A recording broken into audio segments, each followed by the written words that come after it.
Bienvenidos a Juego de Tronos de San Pedro, 7 historias sorprendentes sobre papas. El 13 del 3 de 2013 fue una jornada bastante inusual. Por un lado, porque hubo 3 números 3, pero además, porque por primera vez en toda la historia de la Iglesia Católica se eligió un papa nacido en nuestro continente, el arzobispo de Buenos Aires, Jorge Bergoglio. Ungido como Papa Francisco, es el primer americano que ocupa el trono de San Pedro. El primero no europeo desde el año 741, cuando el pontificado estuvo en manos de Gregorio III, nacido en Siria. Francisco también es el primer sumo pontífice jesuita. Pero si crees que la elección de un papa argentino fue lo más raro que pasó en la historia del pontificado, pues con este ranking de hechos raros, curiosos y polémicos sobre los papas, te demostraremos que aún puedes sorprenderte un poco más. Vayamos ya a conocer estos 7 casos insólitos sobre los líderes de la Iglesia Católica.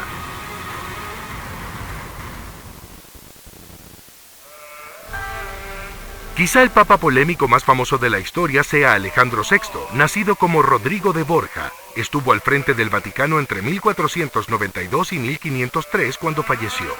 Desde el día 1 hubo problemas, ya que al hombre lo acusaron de haber comprado el cargo mediante el soborno de sus compañeros electores.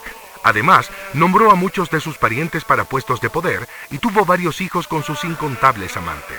Finalmente, se lo acusa de haber matado a más de un cardenal rival para reclamar sus valiosas propiedades.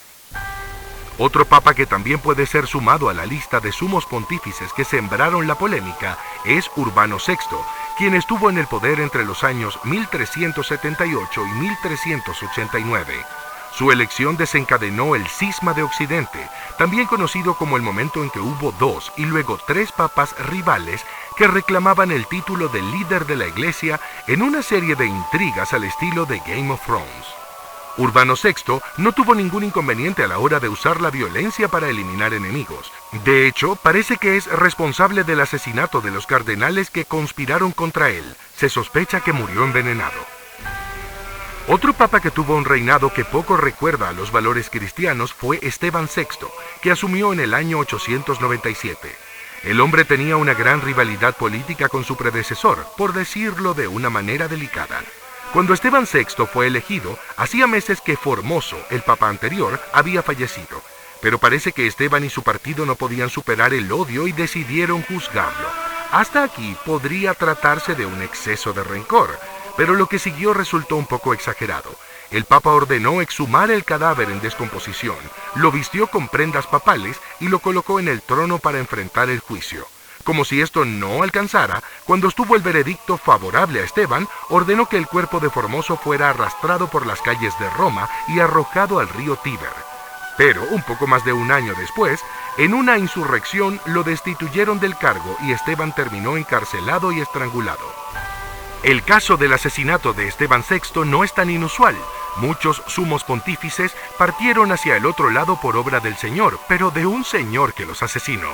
Se cree que al menos 7 papas, incluyendo a Esteban VI, fueron víctimas de homicidios, sin contar a los que murieron en el martirio o en los calabozos de cárceles romanas. Se trata de episodios que ocurrieron entre los siglos IX y X. Eran épocas en que las familias que gobernaban Roma se disputaban el poder y no temían cometer crímenes para conseguir lo que querían. El primero en esta lista de papas asesinados es Juan VIII, quien estuvo al frente de la Iglesia desde el año 872 al 882, cuando murió, según se cree, asesinado a martillazos. Entre los años 914 y 928, la Iglesia estuvo a cargo de Juan X. Todo indica que la hija de un senador romano ordenó que encarcelaran al Papa en Castel San Angelo, en Roma, donde probablemente fue asfixiado hasta la muerte. Medio siglo después, en ese mismo lugar encarcelaron al Papa Benedicto VI, quien murió también estrangulado, se supone que por orden de un rival político llamado Franco. Y esto se está por convertir en una saga, porque luego de asesinarlo, Franco se convirtió en el Papa Bonifacio VII, aunque su cargo no fue del todo legítimo, por lo que fue expulsado de la Santa Sede. Bonifacio entonces huyó a Constantinopla, llevándose consigo el tesoro de la Iglesia. El tiempo pasó, llegaron más papas, y 10 años después de su huida en el año 984, asumió el Papa Juan XIV. Mientras las luchas políticas entre familias romanas no se detenían, el sumo pontífice terminó encarcelado, donde, por supuesto que en el Castel San Angelo. Juan XIV murió de hambre en la prisión, aunque algunos dicen que lo envenenaron. ¿A manos de quién? Se sospecha que de Bonifacio VII, que había regresado a reclamar el trono de San Pedro, apoyado por una de las familias romanas. Pero, finalmente, Bonifacio terminó sus días en la cárcel, donde fue estrangulado por sus enemigos políticos. Sumaremos a esta lista de papas que murieron de forma dudosa a Clemente V, de quien casi se podría decir que falleció como consecuencia de la intención de otro hombre. En este caso, la maldición de un caballero templario.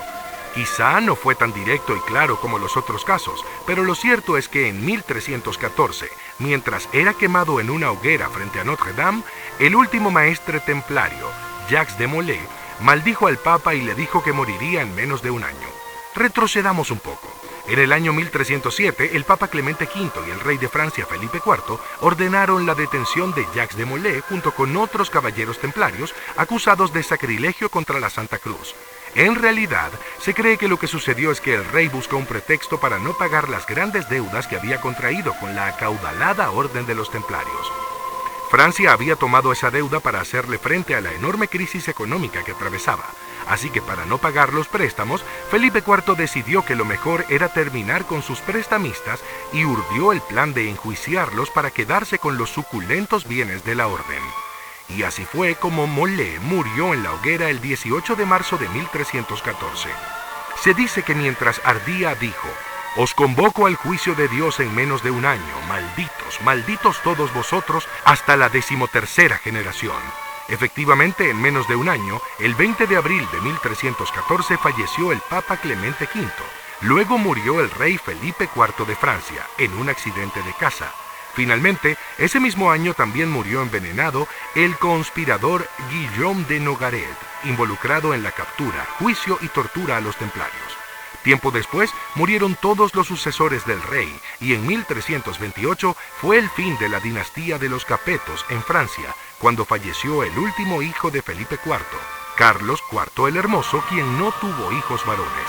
Nunca sabremos si la maldición surtió efecto o si fue pura casualidad,